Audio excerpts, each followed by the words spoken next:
Dom Torino reached for the car door handle at exactly 9 p.m. The black Mercedes sat in front of his compound, engine running, his driver already waiting patiently inside.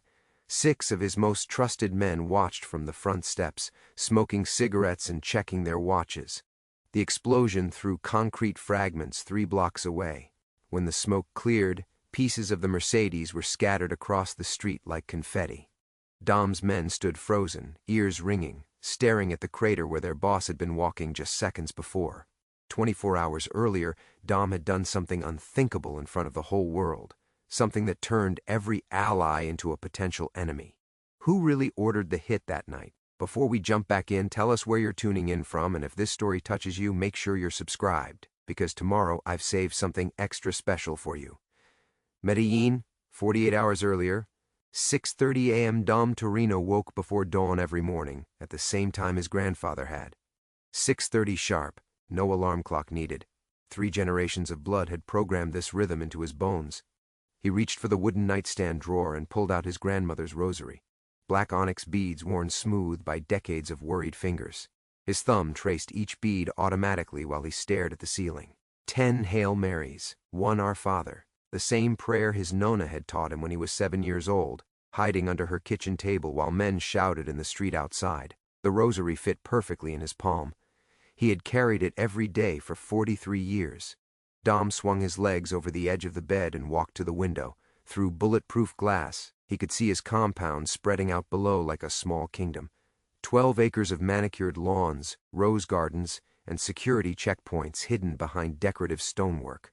28 men lived on these grounds. They protected him, and he protected them. This was the only world Dom had ever known. His father had built this empire. His grandfather had bled for it.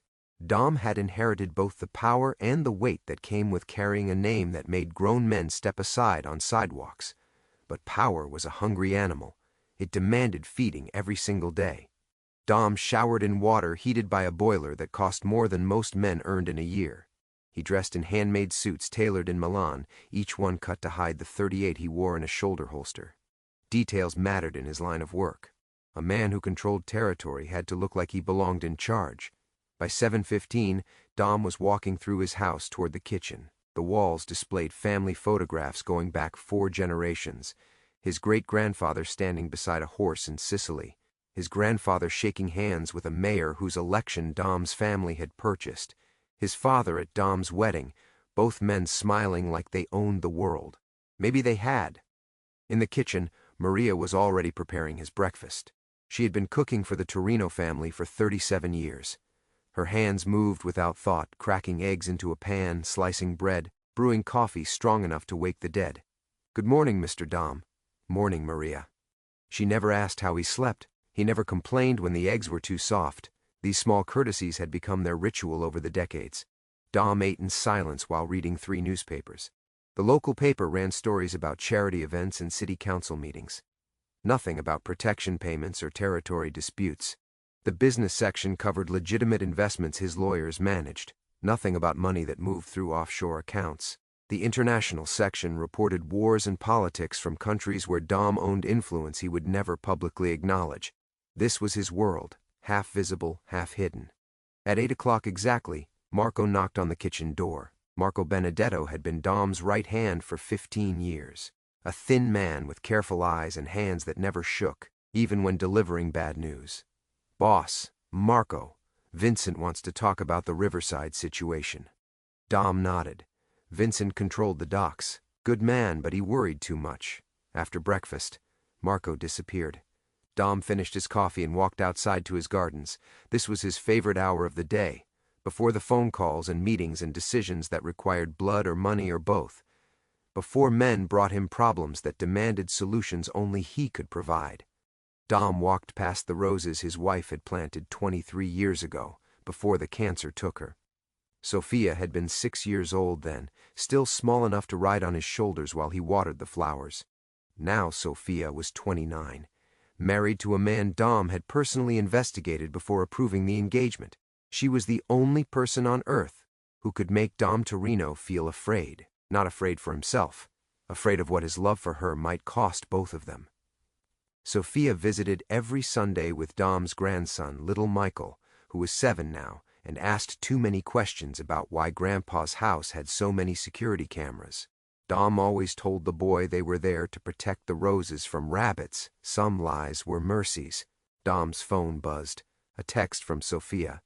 "Dinner tonight? Michael wants to show you his school project." Dom smiled and typed back, 7 o'clock. Tell him I'll make time. Making time meant rearranging meetings with men who moved millions of dollars through his territory every month, but Sophia had never asked him to choose between family and business. She simply expected that family would win. She was right. By 9 a.m., Dom was in his study meeting with Vincent and Tony. Vincent ran the docks. Tony managed the restaurants and legitimate businesses that cleaned money and provided cover for operations that could never appear in any ledger. "The Riverside situation," Vincent began, his thick hands folded on the desk. "The Irish want to move product through our territory." Dom listened without interrupting. The Irish had been testing boundaries for months, pushing small shipments through routes Dom's family had controlled for 2 decades. Small tests that would become big problems if not handled correctly. "How much are they moving?" Dom asked. "Enough to matter. And they think we won't notice?" Tony leaned forward. "They think we're too old school to care about their business model." Dom's fingers found his rosary beads in his jacket pocket. He rolled them slowly between his thumb and index finger while he considered the situation. Violence was always an option, but violence created attention. Attention brought police and prosecutors and federal investigations that could destroy everything 3 generations had built. But weakness invited more weakness. Men in Dom's position could never appear soft. "Set up a meeting," Dom said finally. "Tell them we want to discuss mutual cooperation." Vincent nodded. "When?" "Tomorrow night. The warehouse on Pier 7. Tony made a note in his phone. "How many men?" 3 from each side. "No weapons, just conversation." Both men understood. No weapons meant the meeting was serious business, not a setup for violence. 3 men each meant respect without intimidation. The warehouse location meant Dom was treating this as legitimate business, not a territorial dispute. These details mattered. In Dom's world, every gesture carried meaning. After Vincent and Tony left, Dom sat alone in his study and called his daughter. "Papa, how's Michael's project coming along?" "He's building a volcano. It's supposed to erupt during science class tomorrow." Dom smiled. "What does he need?" "Baking soda and vinegar, and a proud grandfather to watch the explosion." "I'll be there." Sophia was quiet for a moment. "You sure? No important meetings tomorrow morning?" "Nothing more important than watching my grandson's volcano explode." "I love you, Papa." "Love you too, sweetheart." Dom hung up and walked to his safe. Behind steel walls 3 inches thick, he kept documents that could destroy careers and bank records that connected his family to every major political figure in the state. But buried under all of that paperwork was a small photo of Sophia at age 7, missing her front teeth, holding a dandelion like it was the most valuable thing in the world. Dom had killed men for threatening his business interests. He had ordered executions for smaller betrayals than stealing money from his operations. But he had never loved anything the way he loved that little girl who was now a grown woman with a son of her own. That love was his weakness and his strength. Dom locked the safe and walked back to his desk.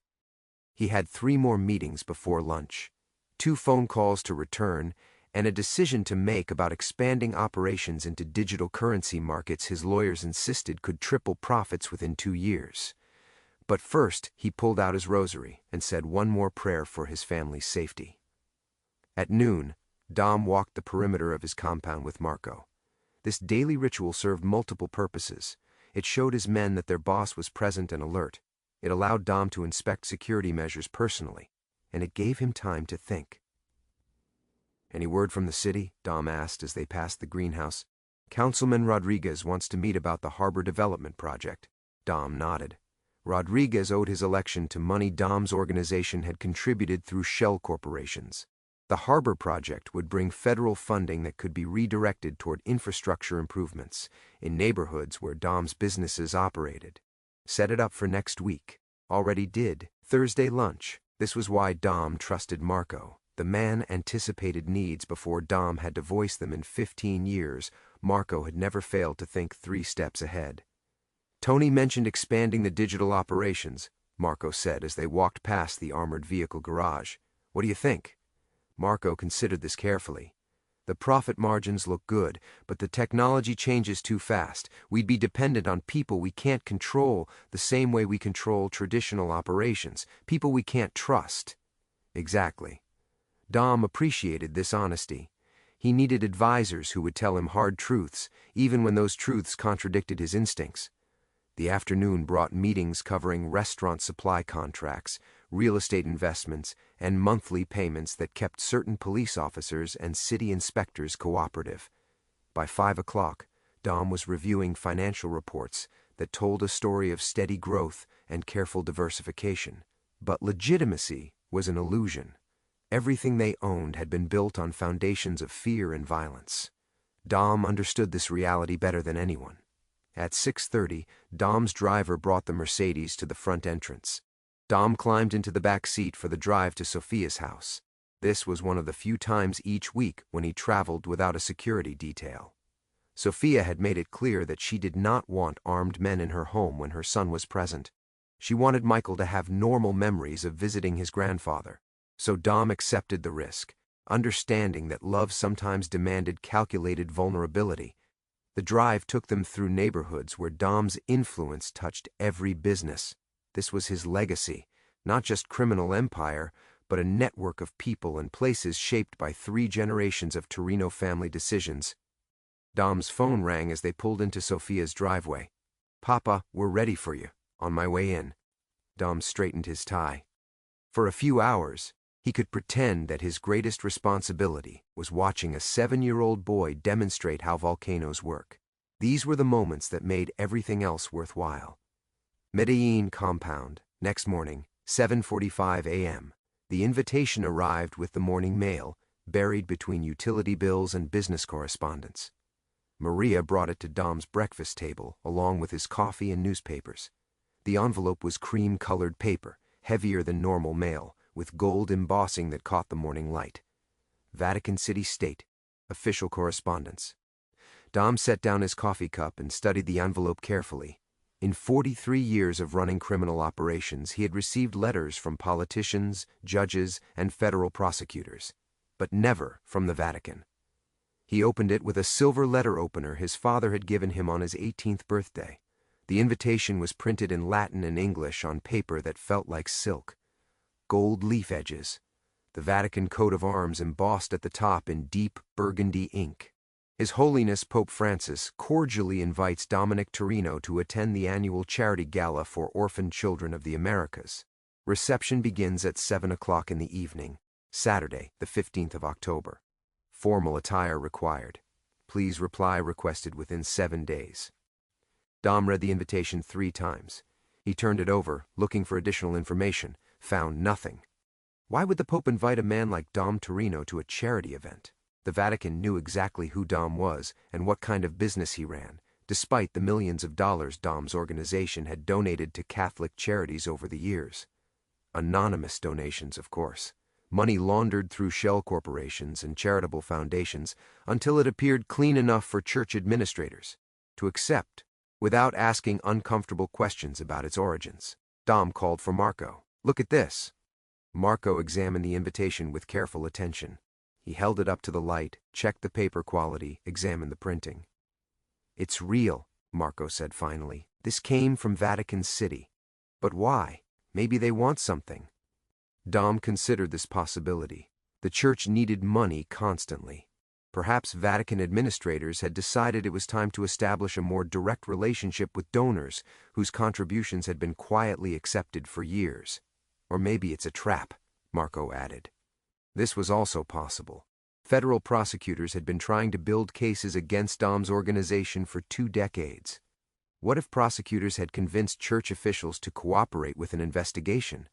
A public event would create opportunities for surveillance, for recording conversations, for gathering evidence that could be used against Dom in federal court. "What do you think?" Dom asked.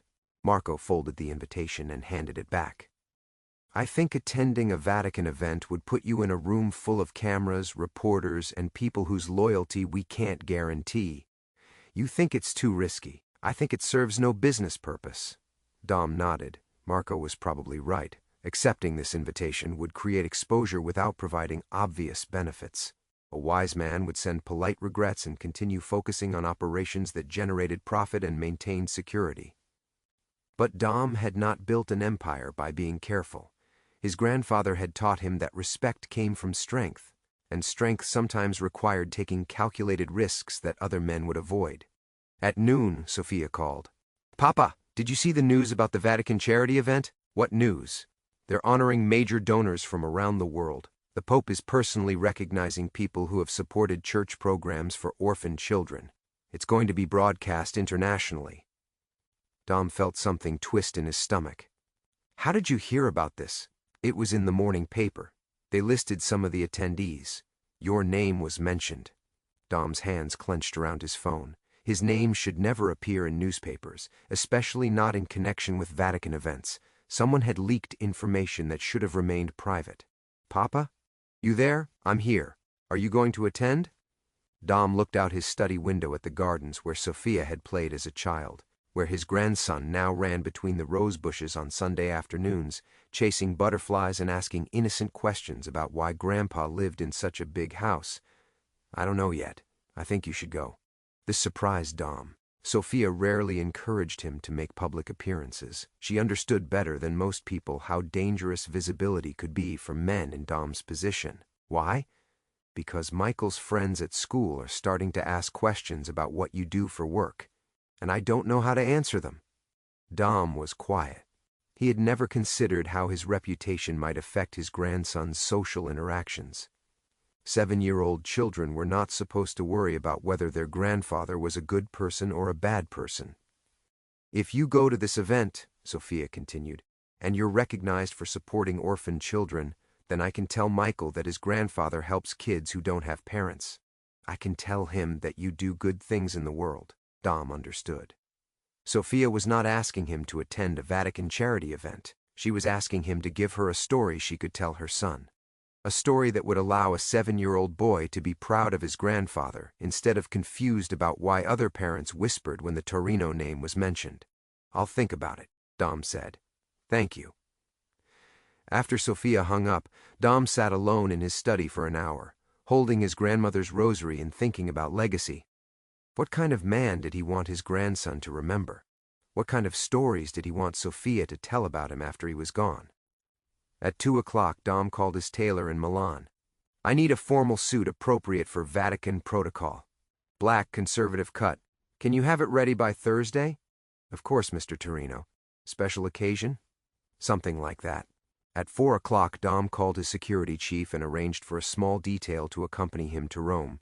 3 men in a separate vehicle, professional but discreet. Enough protection to handle unexpected problems without creating a spectacle that would embarrass church officials. At 6 o'clock, Dom called the Vatican and confirmed his attendance. The decision felt both inevitable and insane. Dom had spent 43 years avoiding exactly this kind of public exposure. But Sophia's words echoed in his mind.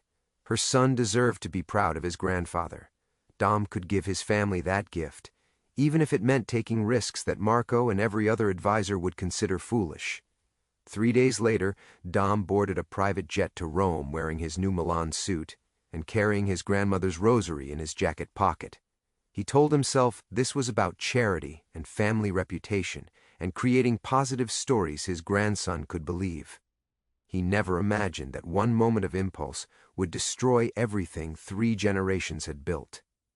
Vatican City, Saturday evening, 8:30 p.m. The charity gala was exactly what Dom had expected. Wealthy donors in expensive clothing, making polite conversation while photographers captured images for newspapers around the world. Church officials moved through the crowd with practiced efficiency, thanking contributors and discussing future fundraising opportunities. Dom felt comfortable in this environment. Rich men solving problems with money was a language he spoke fluently. But when Pope Francis approached Dom's table during the reception, something unexpected happened. The Pope extended his hand for a traditional greeting. Dom stood respectfully and reached out to shake hands. And then, without conscious thought or planning, Dom spit directly into the Pope's face. The room went silent. Cameras flashed. Security guards moved forward. Dom stared at the Pope's shocked expression and realized he had just committed an act that would be replayed on television screens around the world within the hour. He had no idea why he had done it, but there was no taking it back. Medellin compound, Sunday morning, 6:15 a.m. Dom returned from Rome to a compound that felt different. The same guards stood at the same posts, but their eyes held something that had never been there before. Questions, doubt, the kind of uncertainty that could destroy an organization built on absolute loyalty. As Dom's armored Mercedes pulled through the front gates, he noticed small changes that spoke volumes. Guards who normally stepped forward to open his door remained at their posts. Men who usually made direct eye contact now found reasons to look elsewhere. The respect was still there, but it was mixed with something Dom had never seen directed at him: fear of association. Marco met Dom's car at the front entrance. No words were exchanged. Both men understood that everything had changed the moment Dom spit in the Pope's face on international television. Inside his study, Dom found 3 phones ringing simultaneously. News organizations wanting statements, politicians demanding explanations, federal prosecutors suddenly very interested in meeting with Mr. Torino at his earliest convenience. How bad, Dom asked. Marco handed him a tablet displaying news coverage from around the world. CNN, BBC, RAI. Every major network was running the same footage on repeat. Dom Torino, in his expensive Milan suit, spitting directly into Pope Francis's face while hundreds of charity donors watched in horror. It's been viewed 40 million times in 18 hours. Dom scrolled through the headlines. Mafia boss attacks Pope. Vatican incident shocks world. Crime family head commits unthinkable act. Each story included background information about the Torino family that should have remained buried in police files. Details about Dom's grandfather's immigration from Sicily. Speculation about his father's suspicious death 30 years ago. Photographs of the compound that could only have been taken by federal surveillance teams using long-range equipment. The photos showed angles Dom had never seen before. Aerial shots of the property layout. Close-ups of security installations that were supposed to be invisible. Images of Dom's private garden where he walked alone every morning. Someone's been feeding information to reporters, Dom said, for months, maybe years. This was worse than Dom had initially realized. The Vatican incident had not created the media attention. It had simply triggered the release of information that had been carefully gathered and prepared in advance. Someone had been building a dossier on the Torino family, waiting for the right moment to release everything at once. Dom's secure phone rang. The caller ID showed a number he recognized: Vincent Castellano, head of the New York families. Vince, Dom, what the hell were you thinking? Dom had known Vincent for 22 years. They had done business together, attended each other's family weddings, shared profits from operations that spanned multiple states. Vincent had never spoken to Dom with anything less than complete respect. Now his voice carried the tone men used when talking to someone whose judgment could no longer be trusted. It's complicated, it's insane. You don't spit on the Pope, Dom. You don't attack the church on television in front of the whole goddamn world. I know, do you? Because my phone has been ringing all morning. Chicago wants to know if you've lost your mind. Boston is asking if your family can still be trusted with joint operations. And Philadelphia, Vincent paused. Philadelphia thinks you might be cooperating with federal prosecutors. Dom felt cold spread through his chest. In their world, being suspected of cooperation with law enforcement was a death sentence. Not just for Dom, but potentially for everyone connected to his organization. That's insane. Is it? Because from where we're sitting, it looks like you deliberately created a public spectacle that's going to bring federal attention down on all of us. And that's exactly what someone would do if they were trying to force investigations that could be used as leverage in plea negotiations. Vince, I've never cooperated with prosecutors. You know that. I know what I thought I knew. But after last night, I don't know anything anymore. The call ended. Dom stared at his phone and realized that his reputation for reliability, built over 4 decades, had been destroyed in 30 seconds of international television coverage. His personal phone buzzed. A text from Sophia. Don't call me. Don't visit. Michael can't be around this right now. Dom read the message 3 times. Sophia was cutting contact, taking his grandson away, protecting her family from the grandfather who had just become a liability instead of a source of pride. Dom walked to his window and looked out at his rose gardens. Sophia had helped plant some of those roses when she was 10 years old. Now she was protecting her son from the man who had taught her to tend them. Marco knocked on the study door. "Boss, there's something you need to see." Dom followed Marco to the living room, where the television was showing a press conference from Vatican City. Pope Francis stood behind a podium, surrounded by church officials and international media. "This morning, I want to speak about forgiveness," the Pope said. "Yesterday, a man committed an act that shocked the world, but I do not believe this act represents who he truly is. I believe it represents a man in pain, carrying burdens that have become too heavy for one person to bear alone." Dom stared at the screen. The Pope was not condemning him. He was expressing sympathy. "The Catholic Church has always believed in redemption. We believe that even the most troubled souls can find peace through honest confession and genuine remorse. To Mr. Torino, I say this: your pain is visible to those who know how to look. When you are ready to share the truth about what drives that pain, the Church will listen." The press conference ended. Dom sat in his chair trying to understand what he had just heard. The Pope's statement sounded like an invitation. But an invitation to what? "What do you think he meant?" Marco asked. "I don't know." But Dom suspected the Pope knew something about the Torino family that Dom himself did not understand. The Vatican's extensive historical records went back centuries. They had documented relationships between the church and crime families throughout Europe and America. Perhaps those records contained information about Dom's father that had never been shared with the family.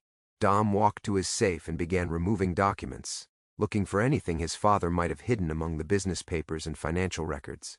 Bank statements, property deeds, insurance policies, nothing unusual. At the bottom of the safe, underneath a stack of bearer bonds, Dom found an envelope he had never noticed before. Heavy paper, no marking on the outside, sealed with wax that had turned brittle with age. Inside was a single sheet of paper covered in his father's handwriting. "My son, if you are reading this, then I am dead, and the truth I have carried for 30 years must finally be told. In 1962, I was approached by Cardinal Benedetti with an offer I could not refuse. The Church needed certain services that only men like us could provide. Money laundering for Vatican accounts that could not be officially acknowledged. Protection for priests who had made enemies of powerful men.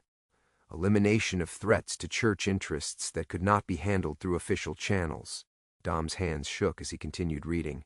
"I agreed to these arrangements because Cardinal Benedetti promised that cooperation would protect our family from federal prosecution for generations. But I discovered that the Cardinal was using church resources to fund his own criminal operations. He was stealing from Vatican accounts and using our organization to hide the theft." The letter continued for 2 more paragraphs, describing financial irregularities and suspicious deaths that Dom's father had connected to Cardinal Benedetti's activities. When I confronted the Cardinal about these discoveries, he told me that I knew too much to be allowed to live. He said he had evidence that would destroy our family if I exposed his activities. But he also said he had plans for you, my son, plans that would require your cooperation when you inherited my position. The final paragraph made Dom's blood turn to ice. "I am writing this letter because I believe Cardinal Benedetti intends to kill me before I can expose what I have learned. If something happens to me, you must know that our family has been manipulated by the Church for decades. Everything we built, everything we own, has been part of their larger plans. And Cardinal Benedetti expects you to continue serving those plans whether you understand them or not. Be careful who you trust. The Church's reach extends into places you cannot imagine. Your father, Giuseppe Torino." The letter was dated 3 days before Dom's father died in what police had ruled a car accident. Dom read the confession twice, then walked to his window and stared out at the compound his father had built with money that apparently came from Vatican operations. His phone rang. Unknown number. "Mr. Torino. Who is this?" "Someone who knew your father. Someone who has been waiting 30 years for you to discover that letter. What do you want?" "I want to finish the conversation your father started before Cardinal Benedetti had him killed. Meet me tomorrow night. Pier 17. Come alone." The call ended. Dom looked down at his father's confession letter, now stained with drops of his own blood from where his fingernails had cut into his palms while he clenched his fists. For the first time in his life, Dom Torino realized he might be the victim instead of the predator. His phone rang again. This time the caller said nothing, just breathing. Then silence. Dom hung up and double-checked every lock in the compound. Something was hunting him, and he no longer understood the rules of the game he had been playing his entire life. Medellin compound. Monday morning, 5:30 a.m. had not slept. He sat in his study, staring at his father's confession letter and trying to understand how 30 years of his life had been built on lies. Outside his window, the compound's security lights cast harsh shadows across the rose gardens, making familiar shapes look threatening and foreign. At dawn, Dom returned to the safe and removed everything his father had left behind: bank statements, property deeds, investment records, and at the very bottom, wrapped in oiled leather, was a ledger book Dom had never seen before. The leather was cracked with age, and the pages yellowed. His father's handwriting filled every line in neat columns that looked like standard accounting entries. But as Dom studied the numbers more carefully, he realized they were written in a code his father had never taught him.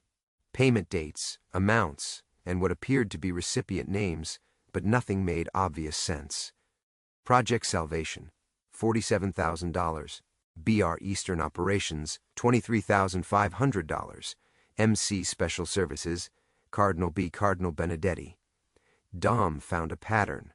Every few months, large payments to Cardinal B for special services. The amounts increased over time, from thousands to hundreds of thousands. The final entry was dated 1 week before his father's death. Final payment, $500,000, Cardinal B. Contract complete. Contract complete. Dom's hands shook as he realized what he was reading. His father's final payment to Cardinal Benedetti had been made 1 week before his father died in what police ruled an accident. Dom pulled out a calculator and added up the payments over the years. Cardinal Benedetti had received more than $4 million from the Torino organization between 1965 and 1992. Money that Dom had always believed went toward legitimate business investments. His secure phone rang. "Boss, we need to talk." Marco's voice sounded different, strained. "Come up." Marco arrived within minutes, but he did not sit in his usual chair across from Dom's desk. Instead, he remained standing near the door, as if he might need to leave quickly. "There's been chatter on the federal surveillance frequencies," Marco said. "They're planning something big." "What kind of something?" "Coordinated raids. Multiple locations. They think you might be planning to eliminate witnesses." Dom studied Marco's face in 15 years. Marco had never brought Dom information about federal surveillance without also providing recommendations for how to counter the threat.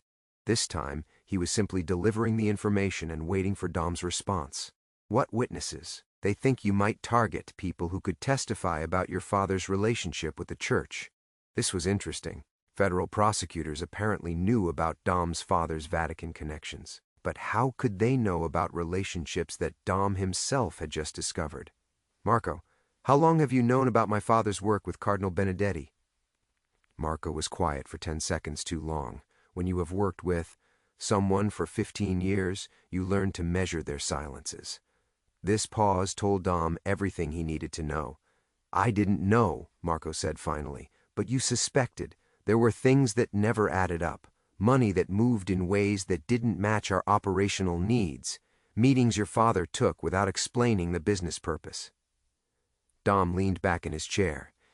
"And you never mentioned these concerns to me. Your father told me that some information was not safe to share, even with family. But now you think it's safe?" Marco met Dom's eyes directly. "After yesterday's news coverage, I think everything is about to become public whether we want it to or not." Dom nodded slowly. Marco was right, but that did not explain why he was acting nervous.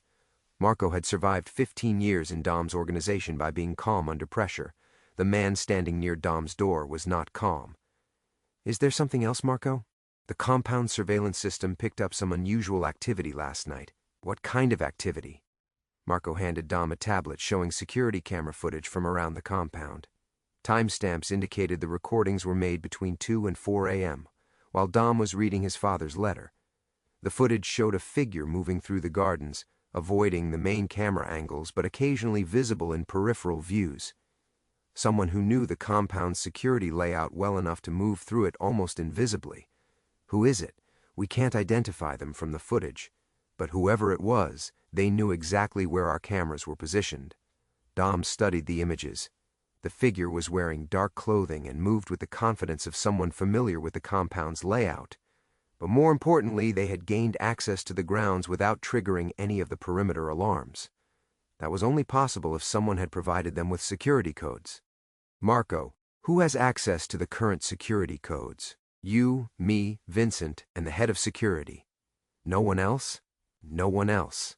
Dom saved the surveillance footage to a secure drive and locked it in his desk. Double the perimeter patrols tonight, change all the security codes, and run background checks on everyone who has accessed the compound in the past month. Already started. After Marco left, Dom returned to his father's ledger. He found another pattern in the coded entries. Payments to individuals identified only by initials, but the amounts and timing suggested they were informants or contacts within law enforcement and government agencies. FB, $15,000. Monthly retainer, JP, $8,000. Court information, RS, $25,000. Federal files. Dom realized his father had not just been working with Cardinal Benedetti. He had been maintaining a network of contacts that provided protection from federal investigation for decades. But if those contacts were still active, why was Dom's organization suddenly facing so much federal attention? Dom's personal phone rang Sophia's number. Papa, sweetheart, are you okay? Can you meet me somewhere? Not the compound, somewhere private. This was unusual. Sophia rarely asked for meetings and never requested locations outside the compound where Dom's security could not be guaranteed. Where? The old church on Elm Street. Where Mama's funeral was held, Dom was quiet. Sophia had not mentioned her mother's funeral in years. She was sending a message that this meeting was about family history, not current business. When? 1 hour. The call ended. Dom looked at his father's ledger and confession letter, then locked both in his safe. Whatever Sophia needed to discuss, it was connected to the secrets Dom was discovering about his family's past. St. Margaret's Church, Elm Street. 11 a.m. Dom arrived at the church alone, against Marco's strong advice. The building had been empty for 5 years, since the parish merged with a larger church across town. But the doors were unlocked, and Dom found Sophia sitting in the front pew where they had sat together during her mother's funeral service. "Thank you for coming," Sophia said without turning around. Dom sat beside his daughter. "What's wrong? How much do you know about why Mama really died?" This question hit Dom like a physical blow. Sophia's mother had died of cancer when Sophia was 6 years old. Dom had never discussed the details with his daughter because he believed a child did not need to carry the weight of adult grief. She was sick. The cancer spread too quickly for the doctors to stop it. Sophia reached into her purse and pulled out a manila envelope.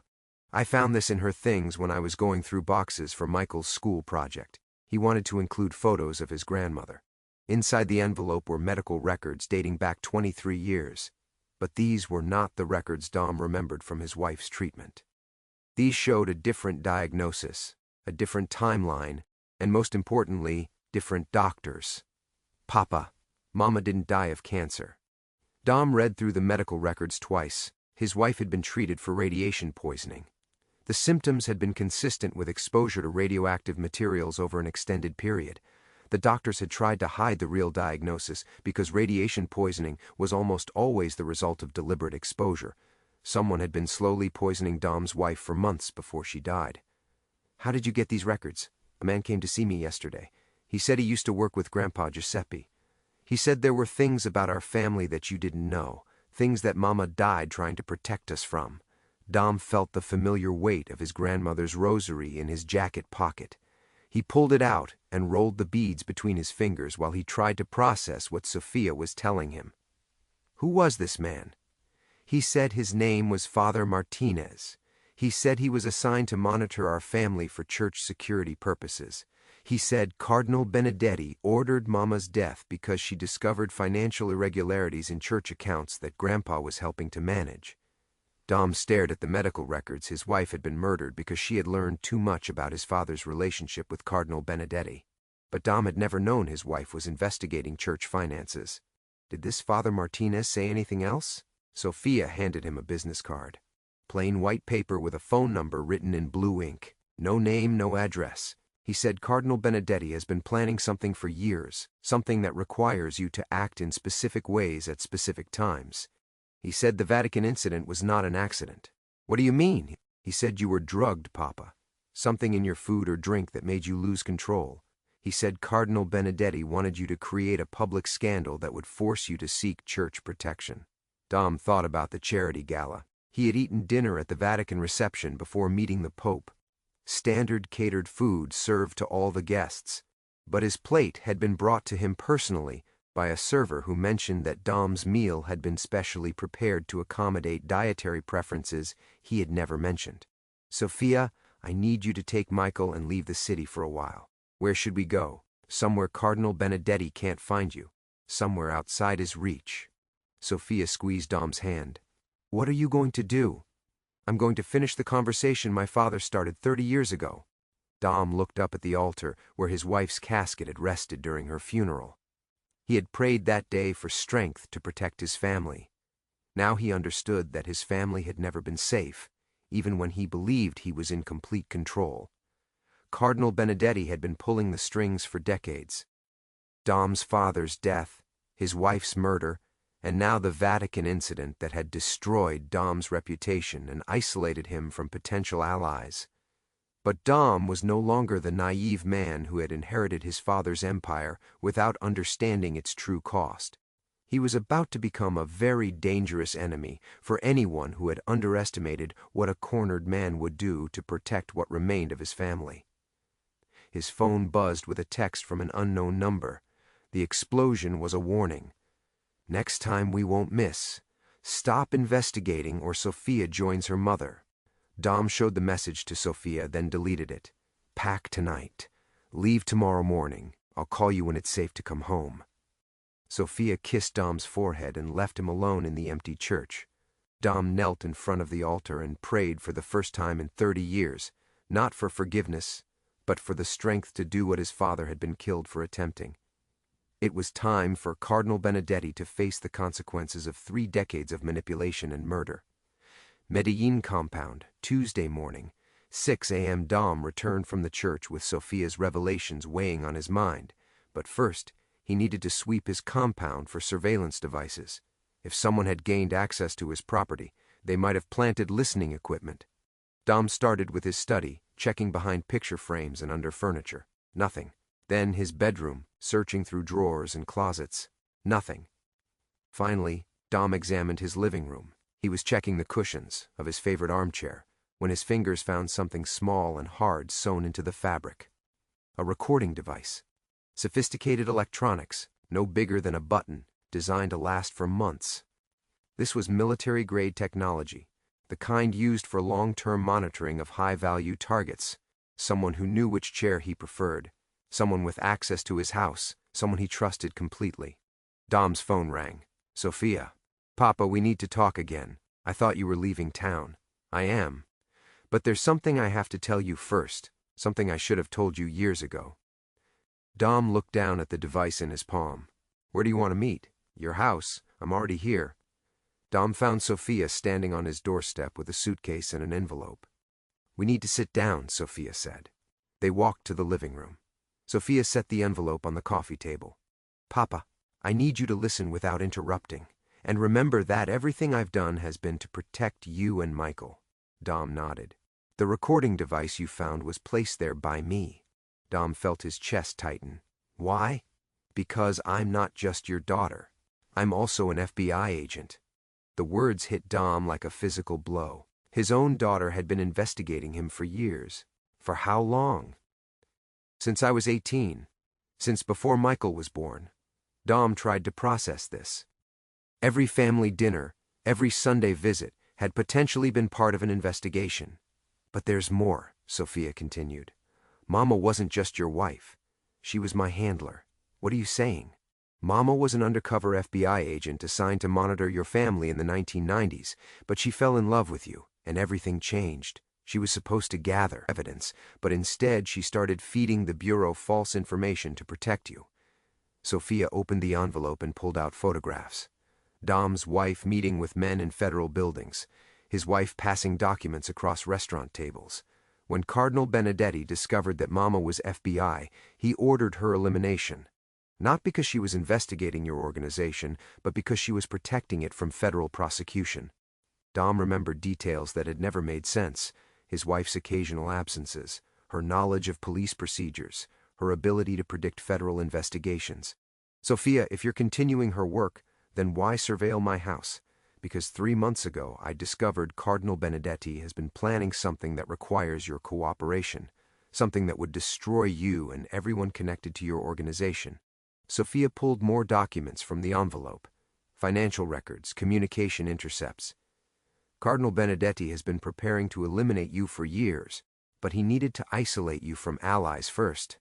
The Vatican incident was designed to make other crime families suspect you were cooperating with federal prosecutors.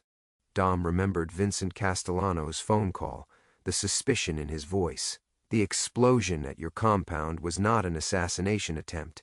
It was a warning designed to make you seek Vatican protection. Cardinal Benedetti wants you desperate enough to accept his help, putting you completely under his control. And the recording device? I've been documenting everything Cardinal Benedetti's people have told you. Evidence that will prove you've been manipulated rather than willingly cooperating with church corruption. Dom walked to his window. Sophia, if you're FBI and your mother was FBI, then everything I believe about my family is wrong, not wrong, incomplete. Sophia joined him. Papa, the current Pope is not Cardinal Benedetti's ally. Pope Francis has been investigating Vatican financial corruption for years. He knows about the money laundering, the criminal partnerships, the murders Cardinal Benedetti has ordered. Then why did I spit in his face? Because Cardinal Benedetti drugged you with a compound that causes temporary loss of impulse control. He wanted you to create a scandal that would force Pope Francis to demand your cooperation. What investigation? Pope Francis wants Cardinal Benedetti arrested and prosecuted for decades of criminal activity. But he needs evidence that will hold up in international courts, evidence that only you can provide. Sophia handed Dom a final document. A handwritten letter on Vatican stationery. This is from Pope Francis. He's offering you complete immunity from prosecution in exchange for testimony about Cardinal Benedetti's criminal activities. He's also offering Vatican protection for our entire family. Dom read the letter twice. The Pope was offering Dom a chance to escape the web of manipulation that had controlled the Torino family for 3 generations. Sophia, how long have you known about this offer? 2 months. I've been working with Vatican security to build a case against Cardinal Benedetti. Everything I've recorded has been shared with Pope Francis's investigators. Dom looked at the recording device in his palm. His daughter had not been betraying him. She had been protecting him from enemies he had never identified. What happens now? Now you decide. Cardinal Benedetti will contact you within 48 hours with an offer of protection and partnership. If you accept, you'll become his puppet. If you refuse, he'll try to have you killed. What do you recommend? Sophia smiled for the first time since entering the house. I recommend you help Pope Francis put the man who killed your father and your wife in prison for the rest of his life. Dom looked at his daughter and realized that for the first time in 30 years, he had an ally who understood exactly what they were fighting against. When do we start? Medellin compound, Tuesday afternoon, 3:30 p.m. Dom sat alone in his study, holding Pope Francis's handwritten letter. The paper was thick Vatican stationery with the Pope's personal seal pressed into burgundy wax. My son, the truth you carry is heavier than any man should bear alone. For 30 years you have been a victim disguised as a perpetrator. Cardinal Benedetti has used your family's pain to serve his own corruption, but God offers redemption to those who choose courage over comfort. Help us end his reign of manipulation, and find the peace your father died seeking. Choose justice, and the Church will protect what remains of your family. Francis Dom had read the letter a dozen times since Sophia left. Each reading made the choice more clear and more terrifying. Accept the Pope's offer, and Dom would testify against a man who controlled a network reaching into every major crime family in America. Refuse, and Cardinal Benedetti would eventually eliminate everyone Dom loved. Dom's secure phone rang. "Marco. Boss, we need to meet. There's been a development." "What kind of development?" "The kind we can't discuss on phones." Marco's voice carried tension Dom had never heard before. "Your study. I'm already in the compound." Dom walked to his window. Marco's car was parked near the main house, but two other black sedans with tinted windows sat in positions allowing quick exits. Marco arrived with two men in expensive suits. Their body language suggested they were Marco's handlers, not associates. "Dom, I'd like you to meet some colleagues of mine." The taller man stepped forward. "Mr. Torino, my name is Cardinal Benedetti. I believe we have much to discuss." Dom stared at the man who had orchestrated his family's destruction for 3 decades. Cardinal Benedetti was younger than expected, perhaps 60, with silver hair and smooth confidence. "Your Eminence, please call me Cardinal. We're practically family after all." Cardinal Benedetti walked to Dom's desk and sat in Dom's chair without invitation. The gesture showed who controlled this conversation. "I understand you've been having conversations with people who don't understand our relationship." "What relationship?"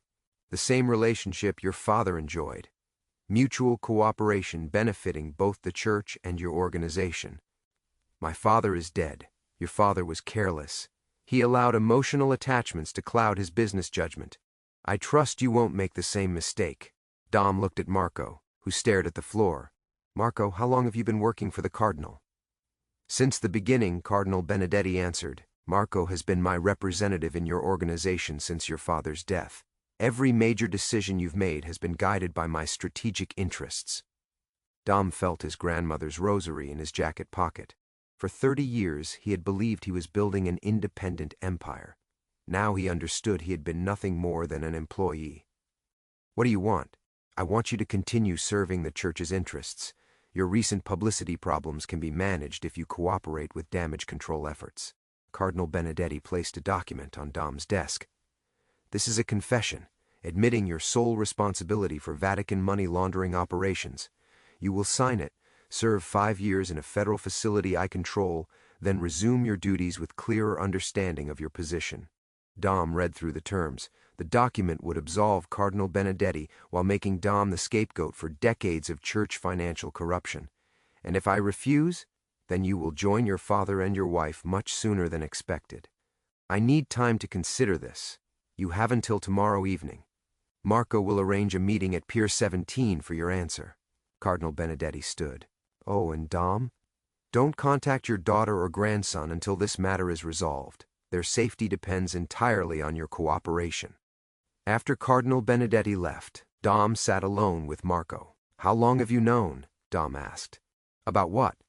"Everything. My father's murder, my wife's murder, the Vatican money laundering." Marco was quiet for almost a minute. "I've known about Vatican operations since I started working for you. I didn't know about the murders until recently." "But you knew Cardinal Benedetti was using our organization." "I knew we had church connections that generated income. I didn't know the cost." "Are you still working for him?" "I don't know. Everything's changed since the Vatican incident. Cardinal Benedetti doesn't trust me anymore because I didn't prevent you from learning about your father's letter." Dom pulled out his phone and called Sophia. "Papa? I'm accepting the Pope's offer." "Thank God. Where do you want to meet?" "Pier 17. Tomorrow night at 9 o'clock. "But you're not coming." "What do you mean?" "I'm sending you and Michael to Vatican protection tonight. This ends tomorrow, one way or another." "Papa, are you sure?" "I'm sure. This started with Cardinal Benedetti killing my father. It's going to end with me making sure he pays for 30 years of murder and manipulation." After hanging up, Dom walked to his safe and removed his father's confession letter and coded ledger. Evidence that would support everything he planned to tell Pope Francis's investigators. Marco watched Dom gather the documents. "Boss, what do you need from me?" "I need you to choose a side." "I choose your side." Dom looked at the man who had been both his most trusted advisor and secret betrayer for 15 years. "Then help me make sure Cardinal Benedetti doesn't leave that pier alive." Dom pulled out his grandmother's rosary and called his security chief to arrange Sophia's protection and transportation to tomorrow's meeting. For the first time since his father's death, Dom was going to finish a conversation that should have happened 30 years ago. Cardinal Benedetti had spent 3 decades believing he controlled Dom Torino. Tomorrow night, he would discover that some men could not be controlled forever. Pier 17, Wednesday night, 9 p.m.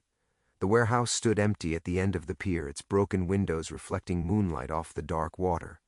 Dom arrived 15 minutes early, as he had learned to do for every important meeting in 4 decades of criminal business. Marco sat in the passenger seat, checking his weapon and studying the approaches to the building. "How many men does the Cardinal usually travel with?" Dom asked. 3, maybe 4. But tonight will be different. Why? Because he thinks he's won. Dom pulled his grandmother's rosary from his jacket pocket and held it while he watched the pier for approaching headlights. In a few minutes, he would face the man who had controlled his family's destiny since before Dom was born. The man who had murdered his father and his wife. The man who had stolen 30 years of Dom's life through manipulation and lies. But Dom was no longer the naive heir who had inherited his father's empire without understanding its true nature. He was a man who had finally learned the difference between power and freedom. At exactly 9 o'clock, 2 black sedans pulled onto the pier. Cardinal Benedetti emerged from the first car, flanked by 2 bodyguards. Marco got out of the second vehicle. But instead of joining Dom, he walked to stand beside the Cardinal.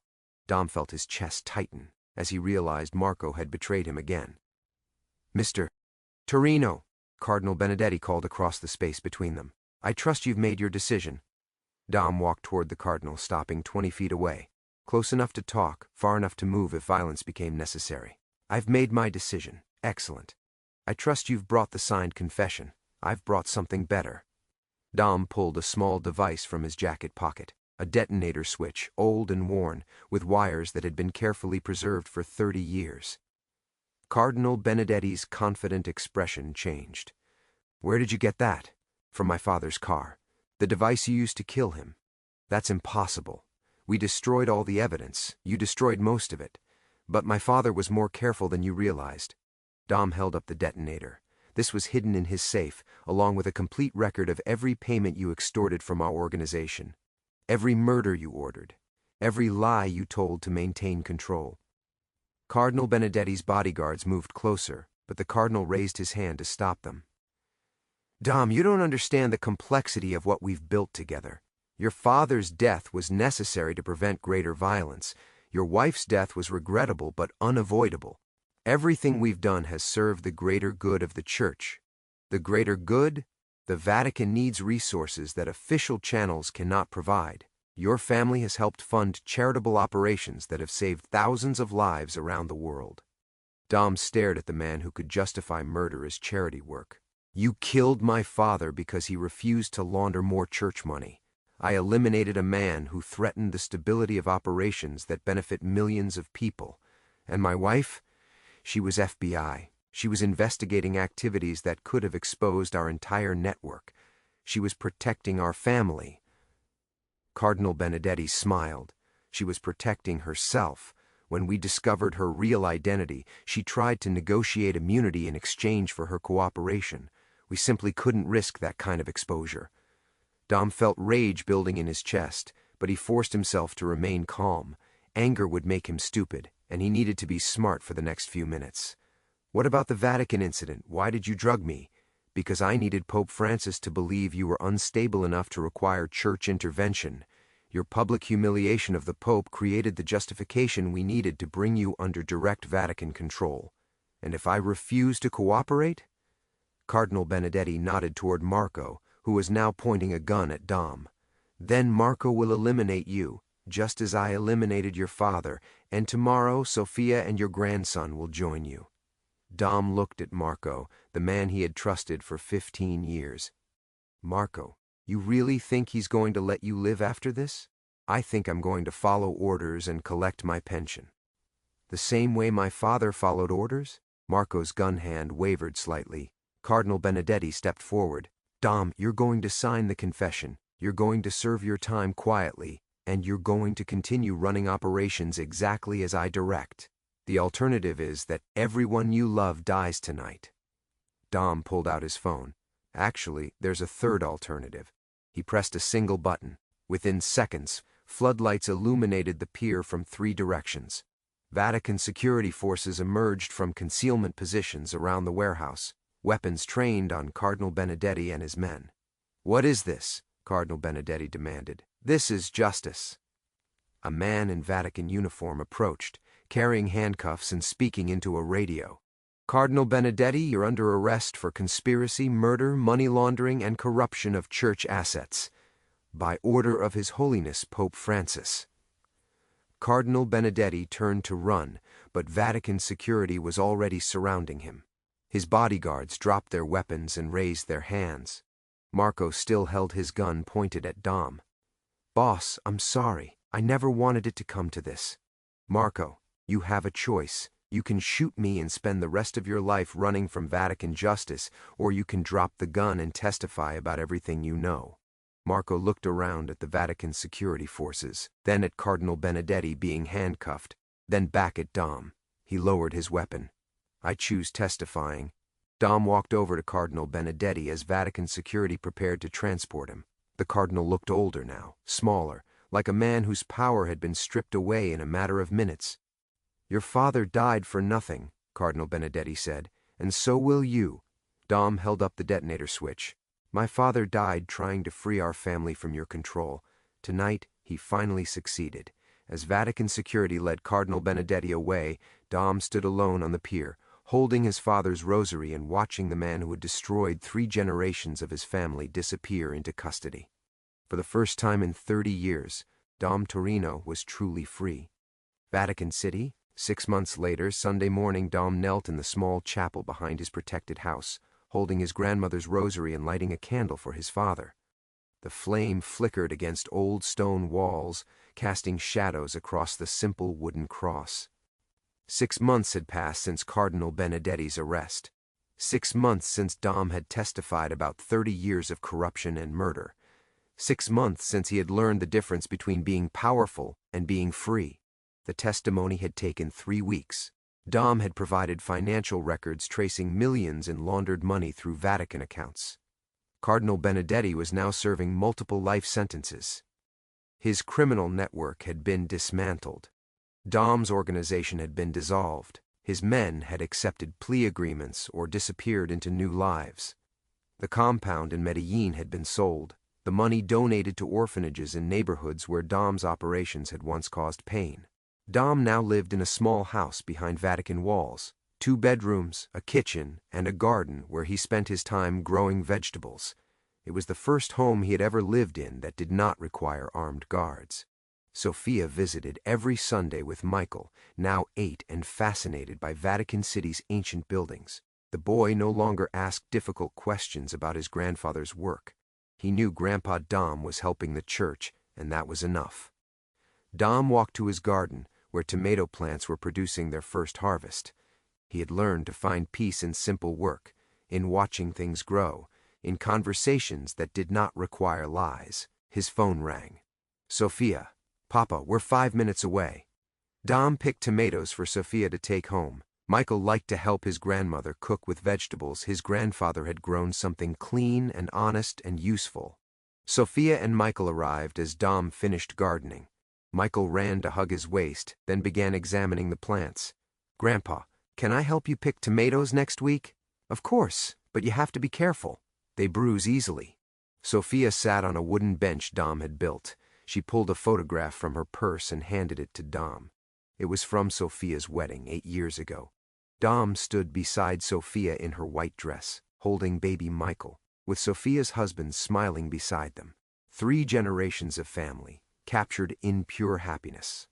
"I keep this photo on my desk at work," Sophia said. "It reminds me why I became an agent, to protect families like ours." Dom handed the photograph back. "Keep it. But make sure Michael understands that his family's story changed, that we chose justice instead of violence."